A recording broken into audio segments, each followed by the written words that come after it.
नमस्कार दोस्तों, मेरे पिछले वीडियो में मैंने जीवन में गोल कैसे डिसाइड करें इस बारे में आपसे चर्चा की थी। उसके पश्चात मुझे बहुत सारे प्रश्न बच्चों द्वारा पूछे गए।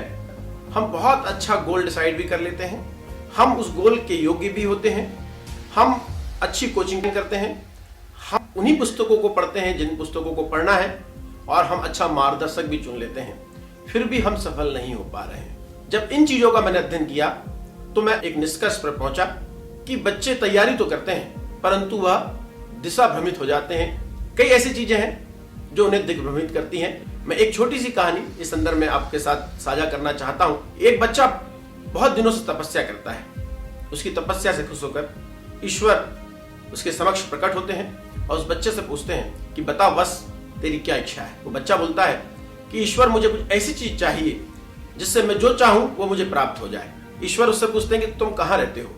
बच्चा बोलता है कि हे ईश्वर, मैं ये बाजू में जो नदी बहती है उसी के किनारे रहता हूँ। ईश्वर उससे बोलते हैं कि तुम अपने घर की बाजू वाली नदी के पास जाना, वहां बहुत सारे कंकड़ हैं, उन कंकड़ों में गर्म कंकड़ है। आप प्रतिदिन उन कंकड़ों को उठाकर जो ठंडे हो उसे पानी में फेंक देना।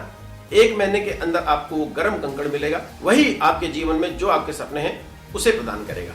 वो बच्चा पहले दिन जाता है, कंकड़ को उठाता छूता है और ठंडे कंकड़ को पानी में फेंक देता है। इस प्रकार की प्रक्रिया 1 दिन, 2 दिन, 3 दिन, 15 दिन, 20 दिन हो चुके होते हैं। अब वह तेजी से पानी में कंकड़ डालना चालू कर देता है।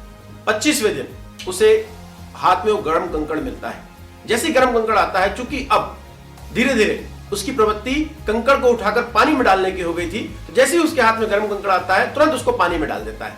उसके हाथ से वो गर्म कंकड़ चला जाता है और बड़ा नर्वस सा हो जाता है और वह अपने लक्ष्य पर असफल हो जाता है। यही गलती प्रतियोगिता परीक्षा में तैयारी करने वाले आए बच्चों के साथ होती है। वो लक्ष्य तो अच्छा निर्धारित करके आते हैं और उसके संसाधन भी अच्छे होते हैं, लेकिन समय के साथ साथ वो लक्ष्य पर ध्यान केंद्रित ना कर पुस्तकों के कोर्स को खत्म करने की ओर अपना ध्यान केंद्रित करने लगते हैं और जल्दबाजी में पढ़ाई करने लगते हैं। वो इस बात पर ध्यान नहीं केंद्रित करते कि जो पढ़ रहे हैं उससे वो क्या सीख रहे हैं, बल्कि कितने जल्दी वो पुस्तकें खत्म करें, कितने जल्दी वो कोर्स खत्म करें, इस पर फोकस हो जाते हैं। दूसरी बात, जितने बच्चों के साथ वो तैयारी करते हैं, हर बच्चा, हर कोचिंग क्लास, हर टीचर उसे नई पुस्तकों के बारे में बताता है, तो उसका फोकस पुस्तकों की ओर अधिक हो जाता है, ना कि कोर्स की ओर हो पाता है, ना कि लक्ष्य की ओर हो जाता है।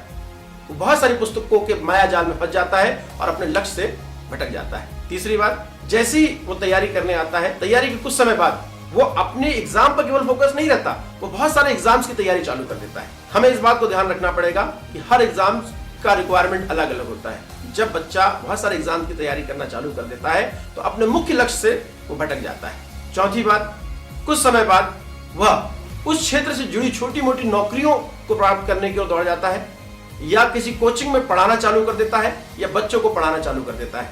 पांचवी बात, जब बच्चा कुछ दिन हो जाता है उसको पढ़ते हुए, तो अपने आप को ज्ञानी समझने लगता है। वो अपने आप को उस क्षेत्र की भाषा में कहें तो मठाधीश समझने लगता है और दूसरों को अपने ज्ञान को बखारने लगता है।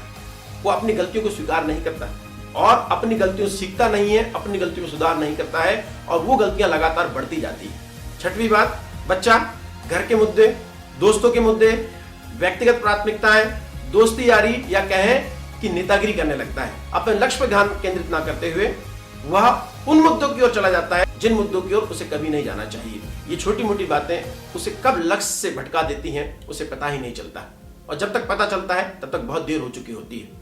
लक्ष्य उस मछली के समान है, यदि आपने पूरी तरह ध्यान नहीं दिया तो हाथ से स्लिप हो जाएगी या नजरों से ओझल हो जाएगी। यदि आपको प्रतियोगिता परीक्षा में सफल होना है, अपने लक्ष्य के प्रति भूख पैदा करनी पड़ेगी, अपने लक्ष्य के प्रति जुनून पैदा करना पड़ेगा, अपने लक्ष्य के प्रति जोश पैदा करना पड़ेगा और अपने लक्ष्य के प्रति आग पैदा करनी पड़ेगी। राइट ब्रदर्स ने जब ये सोचा कि मैं सभी को उड़ा दूंगा, मैं आदमी उड़ा दूंगा, लोहा उड़ा दूंगा, सामान उड़ा दूंगा, लोगों ने कहा पागल है साला। एडिसन ने कहा अब रात नहीं होगी, रात को भी मैं रोशनी से चमका दूंगा, लोगों ने कहा पागल है साला। टेलर ने कहा कि एक डब्बे के अंदर मैं पूरी दुनिया को दिखा दूंगा, लोगों ने कहा पागल है साला। ग्राहम बेल, घर बैठे ही दुनिया की बातें मैं सबसे करा दूंगा, लोगों ने कहा पागल है साला। और आपके सामने जो लड़का खड़ा है, छोटे से गांव, छोटे से सरकारी स्कूल में पढ़कर जब इसने सोचा कि अब क्रिकेटर से कलेक्टर कमिश्नर बनूंगा और दिन रात पढ़ाई करने लगा, रूम में अपने आप को बंद कर लिया और लोगों से कट गया और केवल अपने लक्ष्य पर फोकस हुआ, तो लोगों ने कहा पागल है साला। ध्यान रखना, जिस दिन लोग कहने लगे कि लड़का पगला गया है या पागल है साला, तो सफलता आपके करीब है। अपने लक्ष्य के प्रति जब तक आप पागल नहीं होंगे, अपनी गलतियों को स्वीकारेंगे नहीं, जोश जुनून भूख पैदा नहीं करेंगे, सफलता नहीं मिलेगी। 2 पंक्तियों से अपनी बातों को अंत करूंगा। जीत के लिए बस जुनून चाहिए, जिसमें उबाल हो ऐसा खून चाहिए। ये आसमां भी आएगा जमी पर, बस इरादों में पागलपन की गूंज चाहिए। बहुत बहुत धन्यवाद।